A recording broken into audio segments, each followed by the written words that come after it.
from. All right, I've got it. It just came up on the screen. Okay. Yeah, we just got the link on our phone as his notifications. Okay, cool. So we should be live right now. All right, I can hear you through my speaker. I've got an external speaker on this thing, so I can hear you now. So we should be live right now. Yeah. There you go.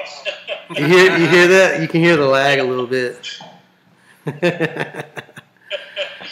All right. So the good thing is what we're going to do is we're just going to kind of talk through everything and what I may get you to do, Wes, is get you to turn that down because like I can actually hear it on the phone.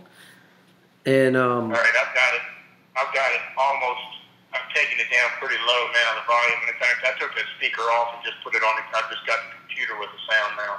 Okay, cool, good deal. All right, so for people that are tuning in, I don't know if we have anybody tuned in just yet, but I'll take a look at it here in just a second. But we are live on location, and I'm not a tech guru, so y'all got to forgive me just a little bit. And anybody that knows me knows that I speak cornbread, and I speak cornbread and I think cornbread, and so I'm not a big time tech guru. But anyway, so here we go. Welcome to Carolina Kayak Adventures' first live feed YouTube on the computer. We've done a couple live from our phone, but we've never actually done like a sit down kind of deal like this. But anyway, this is good. We're going to have a couple great other YouTubers that have some fishing channels. Wes Lovelace out of Florida, and Stan and Kara with Fishing Fanatics, and they're out of South Carolina, Charleston, right? That's right. Yeah. Yep. All right. Cool. So anyway, I'm gonna introduce them to you one at a time, and basically what we're gonna do is we're going to talk fishing. I've got like a list of questions, and we're basically gonna go down this list of questions. And the idea behind this live stream is really to try to help and teach people that are trying to either learn how to fish. Maybe you've been fishing for a long time and you'd like to see some people, different techniques that other people use and that kind of thing. So that's the idea. The idea is to just bring up some topics, and we've got, Wes from Florida and Fishing Fanatic out of South Carolina, a couple different environments. And of course we're here from North Carolina. And so we've got some different environments, but we do fish, some similar tactics. But there's always little bitty things, and that's the thing about fishing. If you're around people that are talking fishing, the best thing in the world you can do is listen for the little nugget, because the little nuggets are the things that can be game changers for you. So anyway, Wes, I'm going to give you a chance to say hello to everybody real quick. You already have. That's up on the screen. All right, good deal. And Stan and Kara, give you guys a chance to say hello. If anything you guys want to say starting out. What's up, Fishing Fanatics? I'd like to thank Tony and Kurt of Carolina Kayak Adventures for having us. We've been looking forward to this all week. Thank you. Cool. Yeah, me too. So I'm hoping that the pickup is doing okay. Wes, are you hearing when you guys talk? Are you hearing that okay? Yeah, I hear it fine. Okay, good deal. All right, so here's what we're gonna do. I'm gonna just kind of go down this list of questions that we have and let it bring up some topics to talk fishing, and what I'll do is I'll start with Wes, and I'll ask Wes, and then I'll go over to Stan Carey and ask you guys. So the first question I have, Wes, is what is your favorite fish to catch? What do you like catching the most? Just one fish? No, man, you can, whatever it is you like. It doesn't have to be just one fish. Well, for me, it's different species. I've got 2 boats. I do a lot of skinny water fishing with the redfish, the trout, and the snook. I'm offshore here on the Gulf Coast with the grouper and snapper, and then I'm fixing to go down to the Keys here for a couple of weeks. And it's mostly dolphin and billfish and wahoo. And I hit the Florida lobster mini-season. Awesome. So you can see, like, that's the reason that Wes said, does it have to be one? You're going after a lot of different species for sure. That's cool. And just here in the last year, I took freshwater fishing back up again. I used to live in North Carolina and Virginia, so I did most of the fishing I started out with was freshwater, but I've started doing some down here in the lakes in the center part of the state now. Cool deal. All right, Stan and Kara, what about you guys? Well, since there's 2 of us, I think we might have 2 different answers, and I think we do. But no, ladies first, please. Well, I'm with Wes. I like them all. I think you can find something fun about nearly every species. But if I had to pick just one, I'd have to go with the redfish. They're just so much fun to fight. Wes calls them bulldogs, and I agree. Yeah. Yeah, no, that's a good one. I think for me, my favorite fish to catch is a sheep's head, or when I dropped the S, I just think a sheep head. I don't know why they gave 2 S's to it, just need one. Sheep head. And I guess the reason I like that's my favorite fish to catch is because it's really challenging, you know.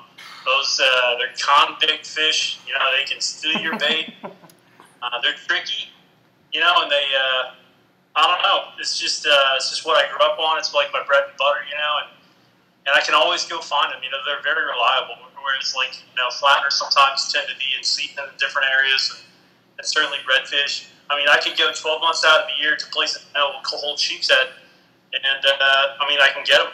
You know, so I think that's probably one of the reasons why I like, and that's kind of my favorite fish to catch. Cool deal. Cool deal. So, those are awesome answers. One quick thing, I just want to give a shout out to some people that are on here with us. I see Ozzy's on here, and he said, "What's up from the EO shop?" So they must be watching. They said they were going to watch us over there at Eastern Outfitters, so I'm sure they're on. That's really cool. I see Wes is on here. Wesley Carl's on here. Gave us a big howdy. Appreciate that.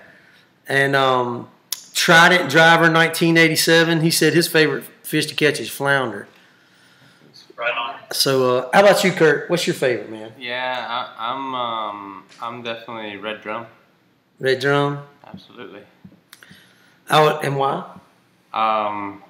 They are not always the easiest to catch or to find, really. Right. You know, and when you do find them, sometimes you find schools, sometimes you find a loner, and whenever they do hit, they mean it and they pull. Yeah, that's it. I'd have to agree. That's my favorite fish. I love catching redfish, and where we live, I know that, you know, some of the guides and the guys around here, man, they're out there on the water every day and they know where the schools are. But, you know, we're really more your weekend warrior. And, you know, so we're not out there on the water every single day and have an idea of exactly where the schools are. And you can't go by what everybody's telling you all the time, because, you know, if somebody gets on some fish, most of the time they really ain't going to tell you anyway. And I don't like being on trying to fish somebody else's spot to begin with. I try to get out there and get after it. But because we're the weekend warrior type, you know, we are having to hunt, to go out there and hunt after redfish, and there's something special to me when, you know, you're putting all the things together that you've been practicing. You know, like you've you know, you're keeping track of what the tide was like and what the wind was like and what the weather and the water temp and all these things. And you're like, okay, according to all these things that I've been trying to keep track of, and I don't keep a log, but I just kind of keep it in my mind. and Kurt and I talk about it all the time. So when you put all those kind of things together, and then you go out here where they're not abundant, you're not going to just get out here and find them really easily, but you put those things together, and then you find them, and then you get them to bite. You fool them like we all like fishing artificial. We're going to talk some about that later. But there's just something special about putting all of that stuff together, and you find them, and then you start catching. It's just so much fun to me. And I'm a simple guy, man. Just a fish on the end of my fishing line, it excites me. Like, I'll be honest with you, when I'm fishing topwater, I don't know how many times y'all do this when you're fishing topwater and a pinfish hits. I'm still kind of like, I still kind of a little bit stupid excited. And I know it's a pinfish and whatever, but it's a fish anyway. At least, I wouldn't go hungry if I was starving. So, anyway. Pinfish you eat too if you get them big enough, right? Yeah. Pinfish?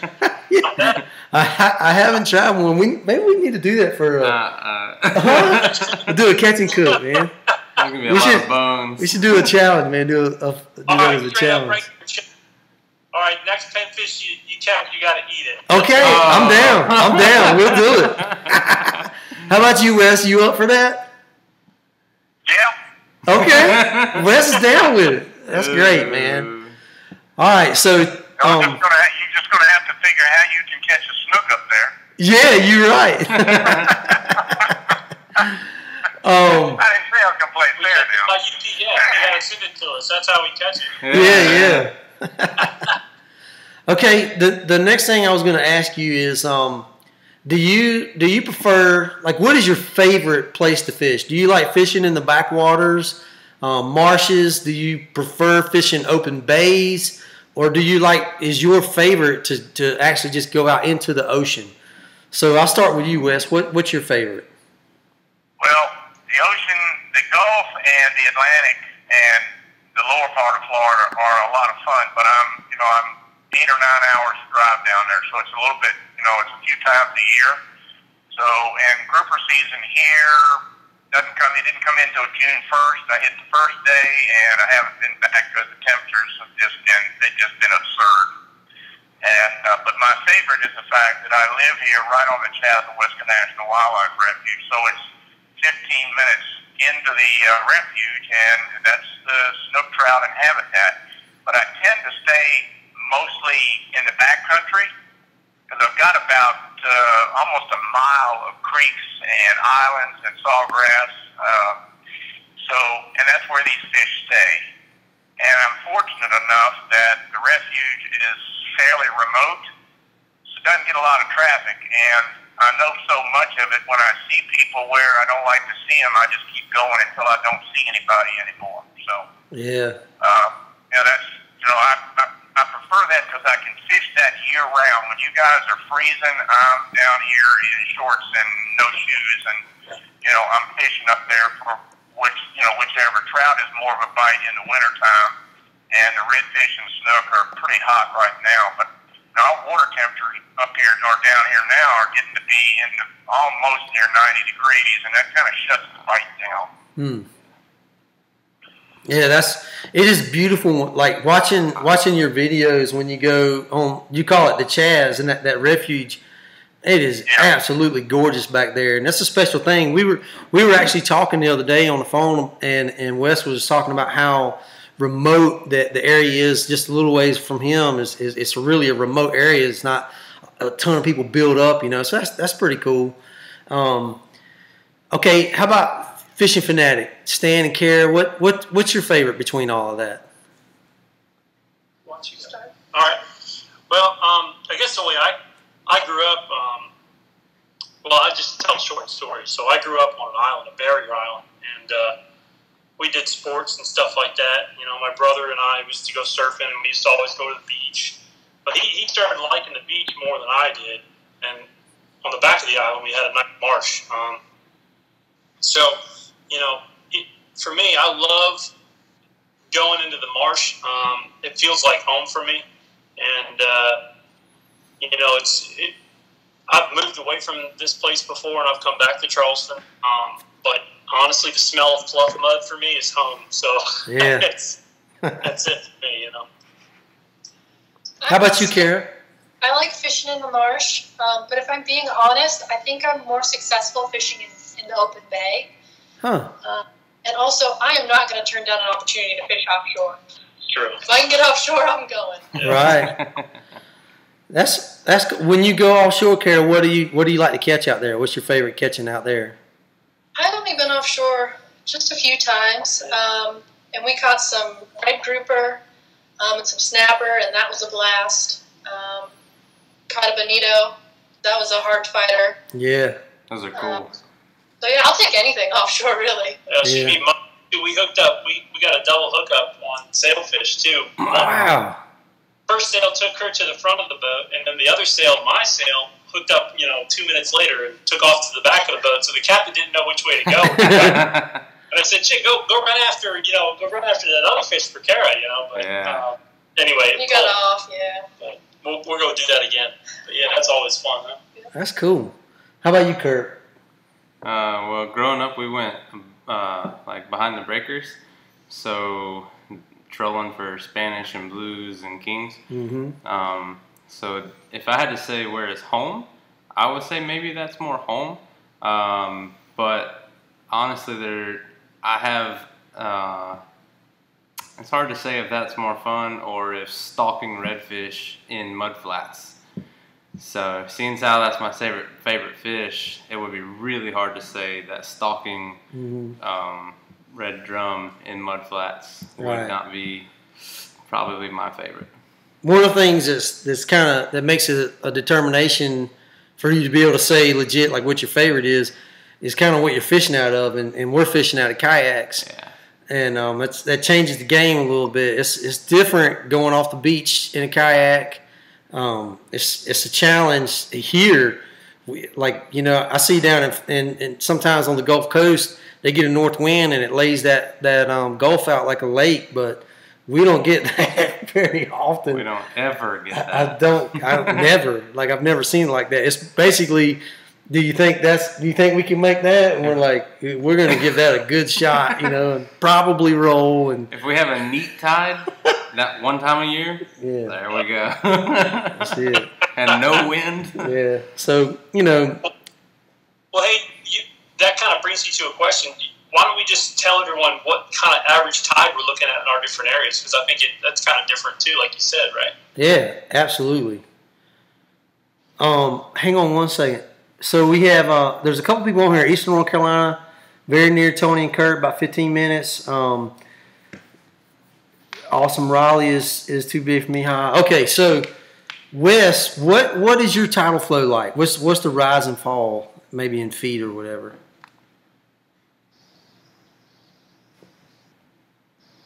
Talking to what? I couldn't hear you. You were talking to me? Yes, sir. I'm sorry. What's the tidal flow like where you're at down there in Florida? Do you have a? Well, we have the full moon and new moon dictate the tides. Right now we're in a full moon and we've got about a 3.1 and 3.2 on a daily basis. Typically, right now the afternoon tide is pretty high, so it gives me a lot of water to run in, and I prefer that to get in the refuge. I don't like to fish real strong tides. I like pretty much to go up there near the high because it takes about 2 hours for that backcountry to fill up. Right. And by the time that starts to go out, now the tide's already about an hour to 2 hours going out on the outside, so I basically float in with the tide and I float out with the tide. And there's, like I said, I hadn't said it, there's about 30 miles of marsh and creeks up the coast from me. So, I get up there, it's easy for me to spend 4 or 5 hours in there if I wanted to, and I do that sometimes in the winter, but I don't. I tend to keep it to about, maybe 3 hours on a basis right now, and I tend more so to do it the early morning high and then the late evening high right up into dark, and then on occasions in the summertime when we get a full moon about midnight, I'll run up there and snook fish with some fluorescent lures in the middle of the night, just for the heck of it. That's cool. Wes, I love that you brought that up about how you floated in and floated out, because I don't remember. There was a video that you had, and somehow or another, I was asking you on your comments on there. I was asking you about how you were using the tide, and you mentioned that on there on your reply on your comment that you kind of use the tide. You go in with the tide farther back, and you work your way back out as the tide's going out. What that does for me is it allows me, and I don't have electrics on the boat. I pole. Right. I just think it's a quieter form, and I don't have to I don't have to work with another 100, 125 pounds on the boat. Right. So it's easy for me to pole from either the bow or the stern, and most of the time I stay on the stern because I don't have a power pole or a stickum or something. I just drop a little small anchor and stop myself. And I just work my way into the creeks. I don't like real fast-moving tides because the problem with the Gulf is it's so big, and when it narrows down into these creeks, this current sometimes in here is 6-7 miles an hour, and it's a bit too much to fish in. And I don't believe the fish are that aggressive. But once it slows down and they can get a better eyeball on the lure, then the bite usually picks up, and that's what I do a lot of. I don't like a strong outgoing, and I don't like a strong ingoing. So I tend to work that area near the top of the high and the start of the low. And so I really believe that's almost the same. Yeah, that's ours is a lot like that. It's almost exact. Back in some of the places we like to go for the redfish in the summertime, and even like where I've been fishing lately, when that tide gets rolling, it's a steep. It's fast. Yes. It's a quick current, and it can be very, very fast. Yeah. So I think that's and a the point. Bite does stop when that happens. Yeah. And then once it starts slowing down, then the bite picks up. That's it. So I think if you're tuning into this and you're kind of like, let me get a nugget. That's a nugget. Yeah, like that's one of those where the teacher stomps her feet. Like this might be on the test. This is. This is a nugget right here to really understand and listen to what Wes said.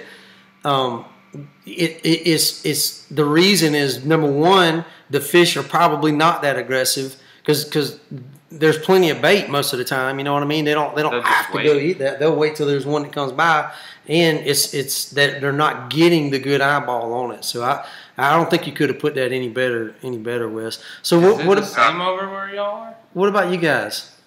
Wes, Stan and Kara. We've got down here in Charleston. We've got a pretty significant tide swing compared to what Wes has there in Florida. We've got about, I'd say on average, it's around 5.5 feet. Wow. And depending on where you are in the river, which stage you are up the river, it can be better. It can be the range can be greater. Wow. Yeah. So imagine that kind of volume of water. So the current is a lot quicker than most places, especially near harbor. And we're fishing mainly in the Wando River, which is one of 3 major rivers. Uh-huh. We've got the Ashley River, the Cooper River, and the Wando. They come into the harbor.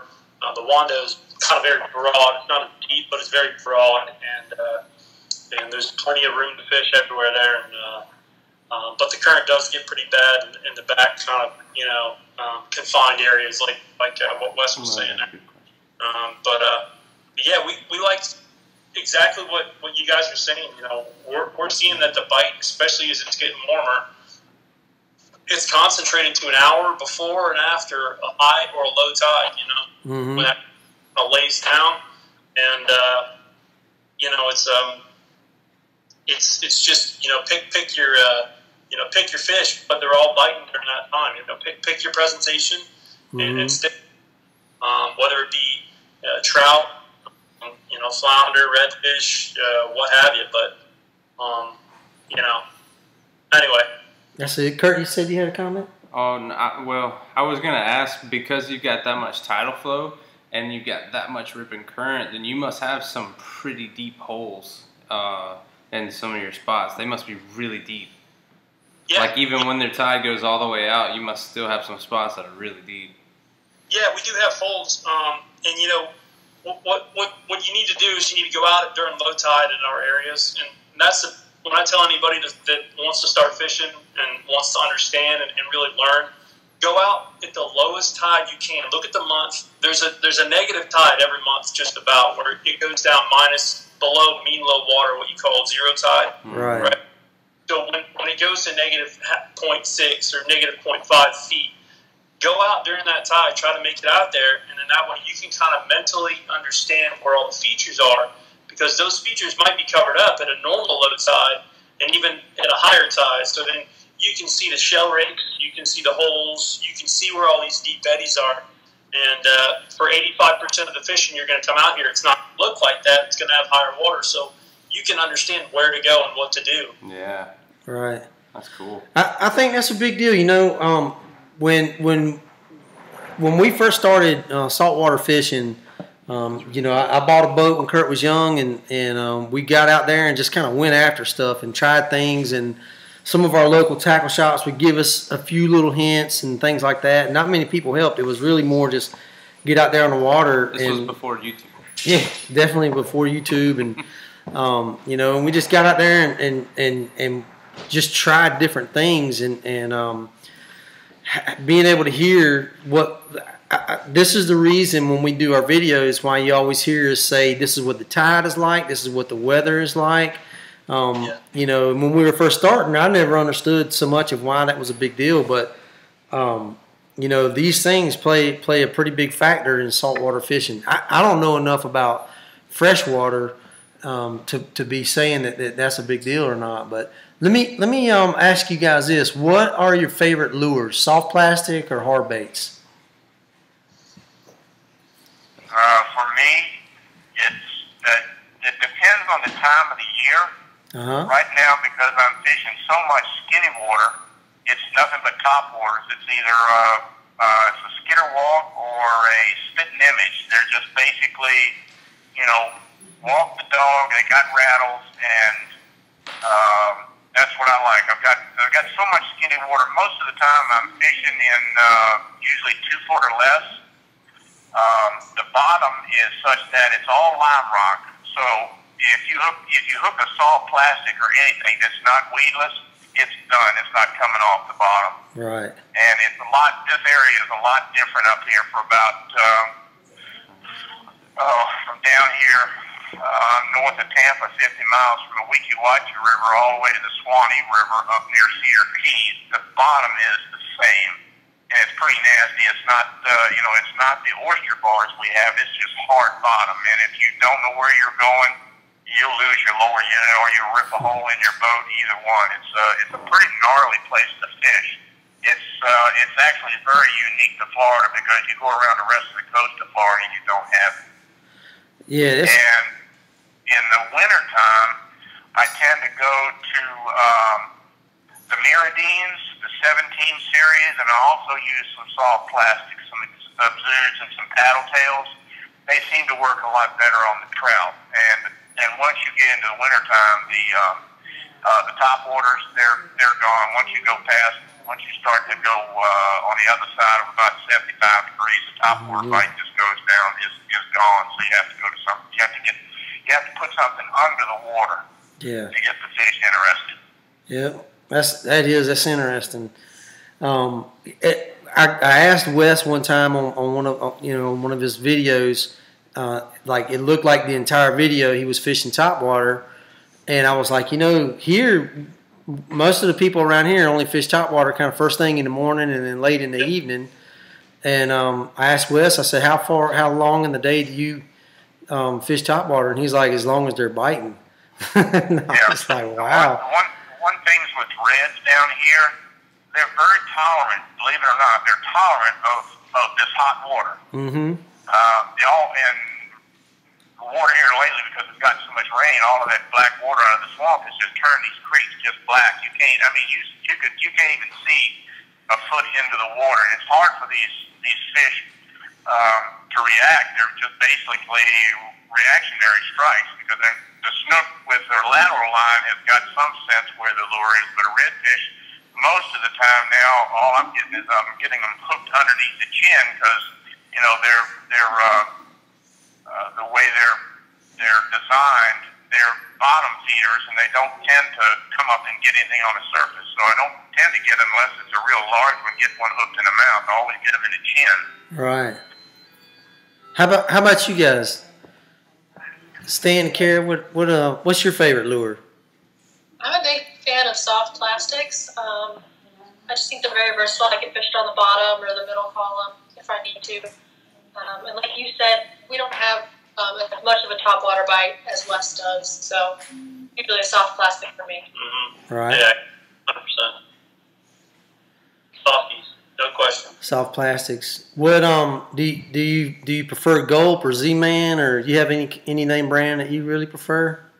Honestly, I'm a huge fan of the Gulp. Well, they recently changed their formula, as everyone may know, but which has been kind of difficult to get on and off the hook more than 1 or 2 times before the thing falls apart. But right. But we've been finding Z-Man has been really. I don't know. I'm coming around to Z-Man because Z-Man is just so. It's got this Elastec material, so it remembers where to go. And I can't imagine a fish biting that Elastec and thinking it's got a fish on or a little bait, and then I'll realize no, it's stretchy, and then I don't know. I can't imagine that it would be appetizing, but it is, and the fish come back for another bite, But yeah, I mean that Pro Cure, put a little bit of scent on that bait, and that Z-Man has been really, really effective.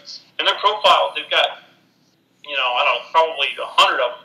So you can find the color and dial in what dial in the profile you like and the color. I mean, and it's you're sure to find a bait that's going to work for you anytime with any kind of clarity.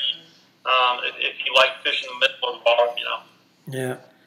How about you, Kurt? What you got a favorite? Yeah, we definitely throw Gulp more than anything. Mm-hmm. And that's definitely, bouncing along the bottom on a jig head, ripple mullet, white with the chartreuse tail. Not that you've ever heard us say that. Not that you've ever, yeah, exactly. So, if we had to pick one, if this question is if you only could ever have one in your tackle box, well, golly, we would have to pick that one. We would have to have a ripple mullet. We'd have to have Blue water candy jig head. Yeah, so. I saw a couple comments from other people on here. Eastern North Carolina Outdoors. He likes the Gulp shrimp and ripple mullet with blue water candy jig head. Wesley Carl DOA dark paddle tails. Because we've caught all, flounder trout and drum. We've caught all 3.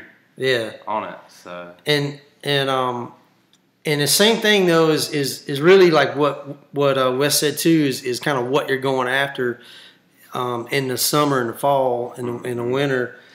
During the winter time, around here, that's where the MR17 Mirror that seems to be more effective for the trout bite. So when we want to go after the trout, and I'll be honest, I for a lot of years I struggled with that bait. I didn't know what I was doing. I threw it and tried and didn't have success, and I was like, I don't know it. But all these people around here, they're like, oh, that's what you fish, and they all were doing really well with it. And I'm like, I'm doing something wrong. I ain't holding my mouth right or something. I don't know what it is. But really, I watched some stuff from Salt Strong. Man, that's some really good info that those guys have, man. I watched some of the stuff that they were saying, and I can't remember the guy's name they had on there that did the trout school. Oh, do you remember his name? C.R. Richards. C.R. Richards. I watched his trout school, and one of the things that he talked about was going slow and moving slow for these guys. And I was like, that's what I'm doing wrong. So I started throwing that Mirrodine in the winter in the deep holes, some of the deepest places we could find in our backwater. And, sorry if the dogs bark, y'all.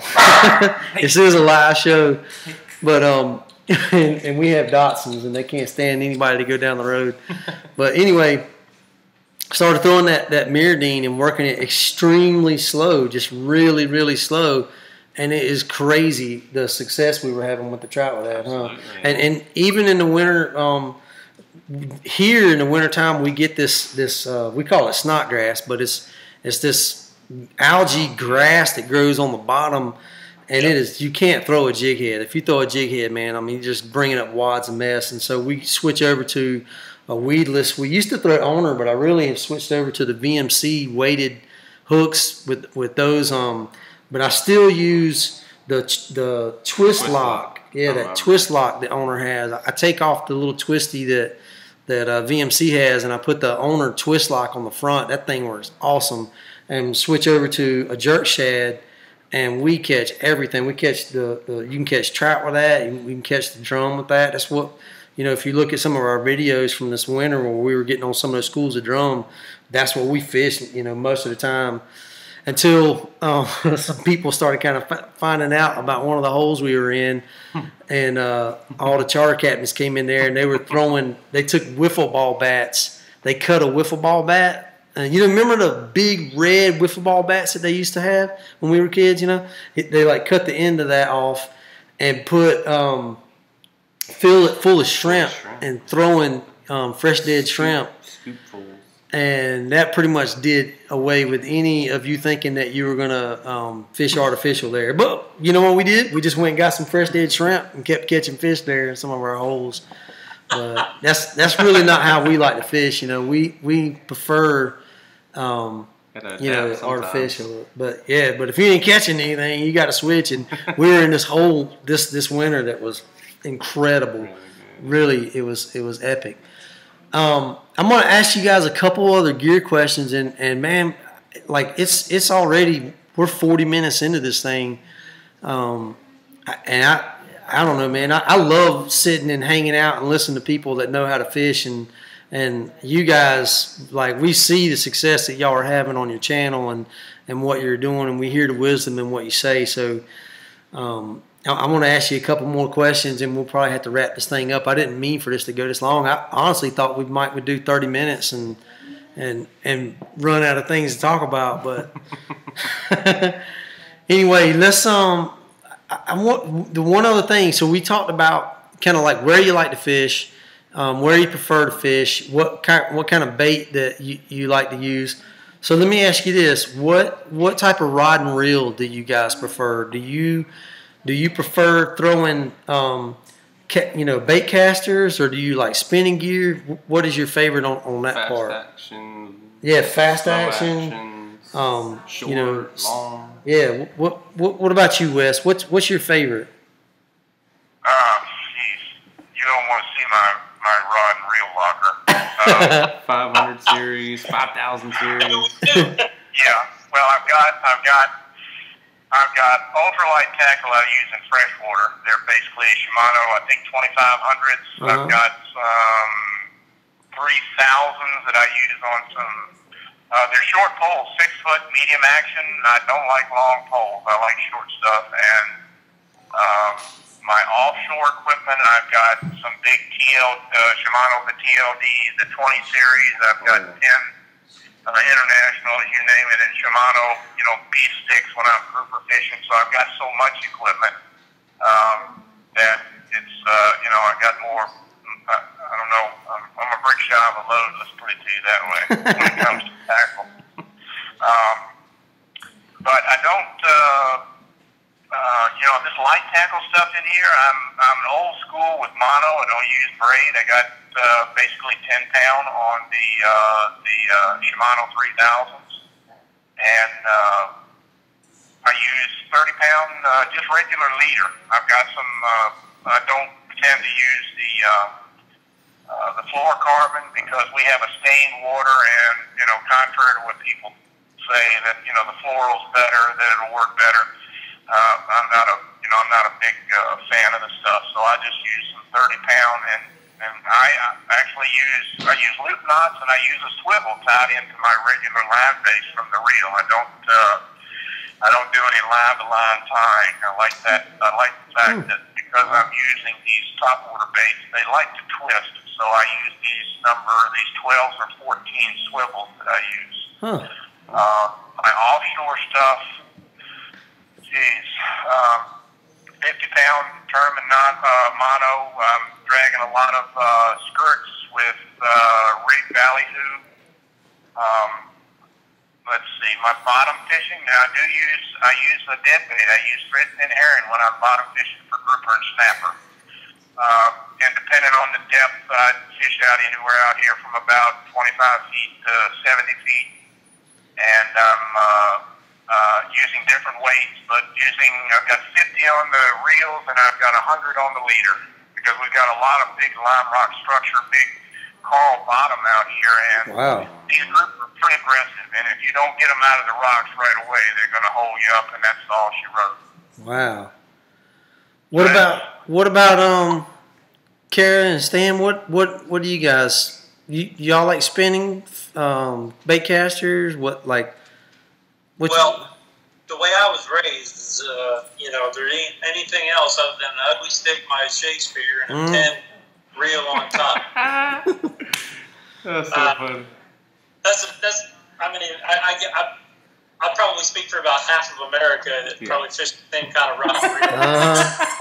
Yeah. But no, I've changed it up a little bit. We went to some St. Croix, which really has given us the kind of the action that we're looking for, the fast action. And that St. Croix is really light. We got the really light ones because we can get trout really easily with that. And those sheephead, the blast. And if you get a 4 to 5 pound sheephead on a rod like that, I mean, there's just nothing better. 2,000 reel, we kind of dialed it down with those setups, and I did go with a pin reel, but no, it's been kind of hard for me to break away from pin and ugly stick, but Kara really prefers. I mean, I'll let you say what you like, but I think you mentioned that you like a different kind of reel, right? Well, we recently got into Dodgeball. We got the BG probably 6 months ago, and we're really enjoying the BG. I got Stan one for Christmas, and I threw it a few times, and then I had to have one. Yeah. And that's paired with a Hurricane Calico Jack. Yeah. That's probably my favorite. It's really versatile. And it throws the soft plastic great. Whereas the St. Croix, because it's got an extra fast tip, I don't think it does as well with artificials. But it's really great for live bait because you can really feel the bite on an extra fast. Yeah. You do want to have a little bit of a stiffer rod when you're throwing that bait, several dozens and dozens of times, starting with the artificial. Yeah, that's a good point. So we have man, Kurt grew up like that's all we had was the ugly stick. Yeah, and we I was always a big Shimano fan. Like, to me, I just basically was like, am I going to buy a $30 Shimano or $80 Shimano? It didn't matter. I was going to buy a Shimano. That's just kind of like what I used to use a lot. And the kayak changes things. One second. We got a couple people commenting on here. Wesley Carl he likes spinning gear and a red bone rod and a pin fierce. Jackson Joe is on here with us. He likes to spin Fisher V. And so Zebco. Anybody have a Zebco on there? Somebody's got to have a Zebco. Oh yeah, absolutely. But we really the kayak changes a lot of what you do. It changes how you're fishing, and with the way that Kurt and I like to fish, getting out there in the backwater, we're casting and casting and casting and casting. So that's really what made us get away from the ugly stick, is because of the weight. And so we switched over. TFO is I think my TFO rod is probably my favorite. I really like Star rods. They're really light, but I don't have a one that has the backbone that TFO has. And I recently got a Daiwa Fuego. And right now, that is my absolute favorite reel. It's super light. It's even lighter than the Fluger President. Yeah. And it has held up. I bought it right before we went to Florida.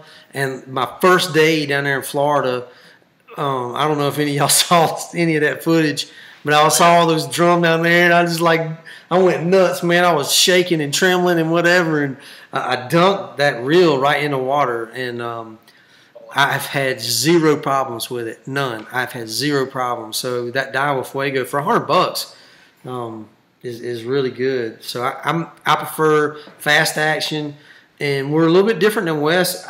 I like a 7-foot or a 7.6 just because of the extra casting distance that we get with that. But what about you, Kurt? Yeah, like I've got the same TFO, and if I had to just pick one again, it would probably be the TFO. But I'm gonna tell you what, I have had my eye on a St. Croix for a long time. Yeah, because those are nice. I don't know if you've seen the Legend, the white. Oh yeah. Yes, sir. So yeah, that's been on my wish list for a long time because the extra fast action. I don't know how they make that light of a rod, that skinny, that strong.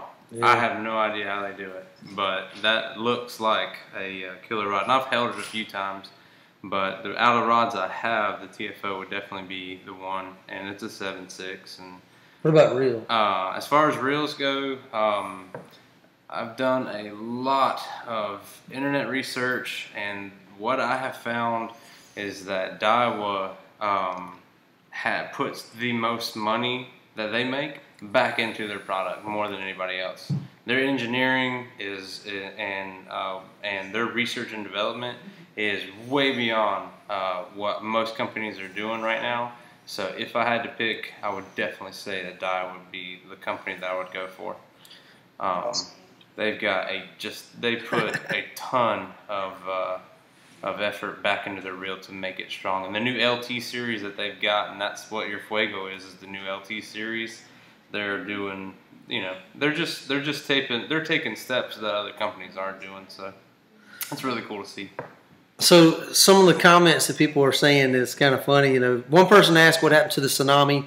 The Tsunami Shield, still a great reel. Heavy. I've had that. It's the weight. I've had that reel I've had it for a year.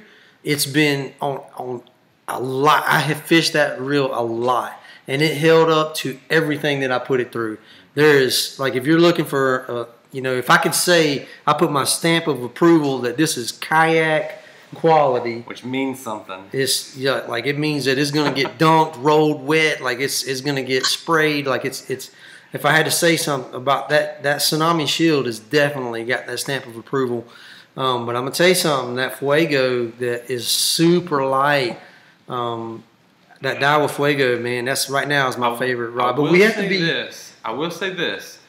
It takes a lot to get an IP rating, an IPX rating. Mm-hmm. The water having an IPX6 rating, isn't it IPX? Isn't that what it's called? Yeah. Whenever they have the waterproof rating. So for Penn to get a level 6 waterproof rating on their, what is it, the Slammer or the Clash? Yeah. That is saying something for them to have a reel that sealed. So that is solid for them to do that. My Penn Clash is number 2. It's not, anyone that's in that industry knows how hard it is to get that rating. So. Yeah. My Penn Clash is number 2. So we have to be kind of careful, man, because this is one of those things when you start talking about brand loyalty. Oh yeah. Man, I by no means do I want to offend anybody out there, and everybody has a reason why they like their reel. We've already made a lot of people mad. Yeah, I'm not slamming anybody else. We were just kind of talking about what we really like, and so we've talked about where we like to fish, what our favorite areas we like to fish. We've talked about our favorite lures that we like to use, our rod and reel setup, and if you look at where we've kind of gone with this talk, we invited 2 very successful people on here. I should say more than 2. Wes, we got Wes on here from Florida, and Stan and Kara. I'm saying like you guys is one because y'all know where I'm going. We invited a couple very successful people that know how to fish and know what they're doing, and to hear what you're using and why you're using what you're using, I think is a big deal. If you're out here and if you're watching this video and maybe you haven't been fishing that long or you're trying to figure some things out, man, you can save a lot of money and time and effort and energy by listening to some people that have been successful and are willing to give you some good information like this. So you know, it's interesting to me to hear somebody somebody like Wes. You know, the type of environment that he's got down there is so different.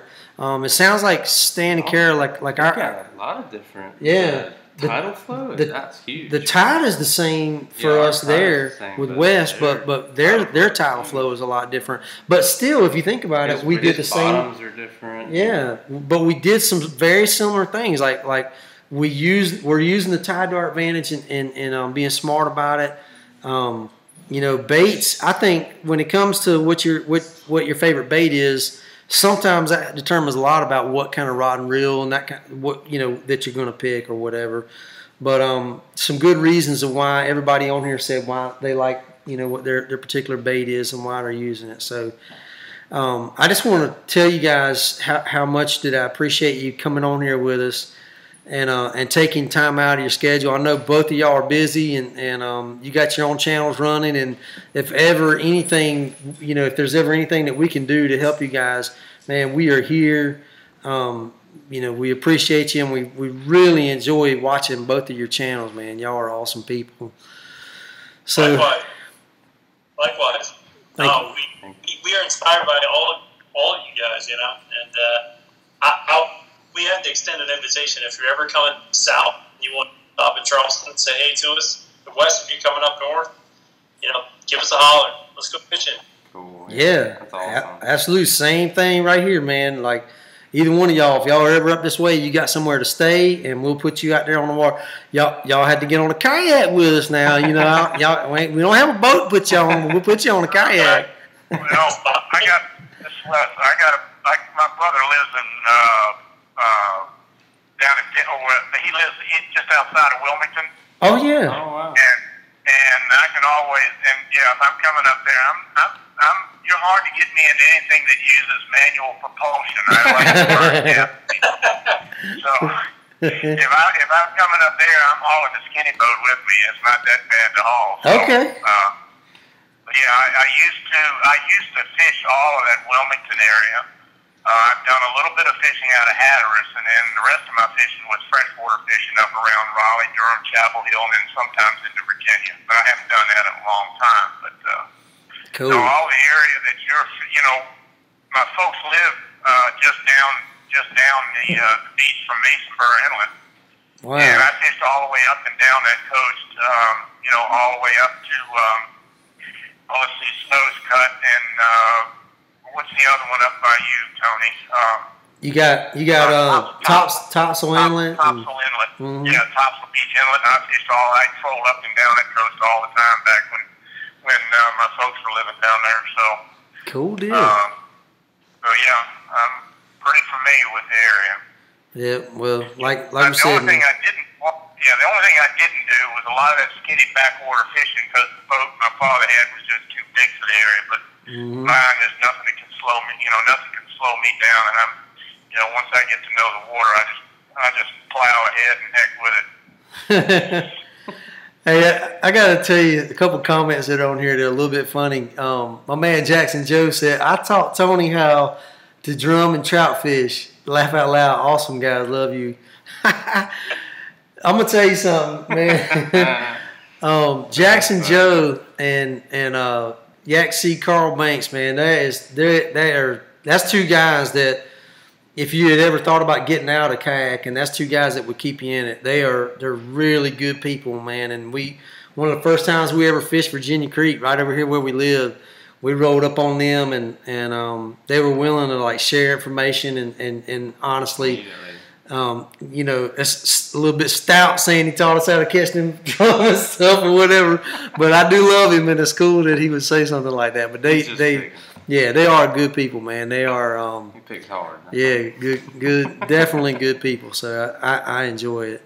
Well, guys, thank you so much for being on here with us, and I feel like we got some kinship here and some brotherhood, and like we said, if there's anything that we can do, man, we are here for you. If we can help you with your channel or help you just whatever it is, man, you guys let us know. But So we're gonna close out. I'm gonna leave these two guys. I'm gonna leave them on with us. You guys, what you got, Stan? I got one quick question. What's that? When are you going to get a pedal drive? Because I know Tony's got one now. So Man, you heard that, right? I just got that new CUDA. I just got that. I don't know. I told him he could sell it. Jackson Joe would probably buy it. He's going to leave you in the dust, man. He's just Man, that thing, I've got that thing trimmed, man. Yeah. That thing flies. He is fast with it for sure. you ought to tow him to places, you know? Yeah. Yeah. Now you're talking. Shh. All right, good deal. Well, look, he said, tell you, Kurt. All right, guys. Well, thank you so much for tuning in. We appreciate you guys watching this, and for people that watch this later, I hope you get something out of this. So anyway, you guys take care, and God bless you.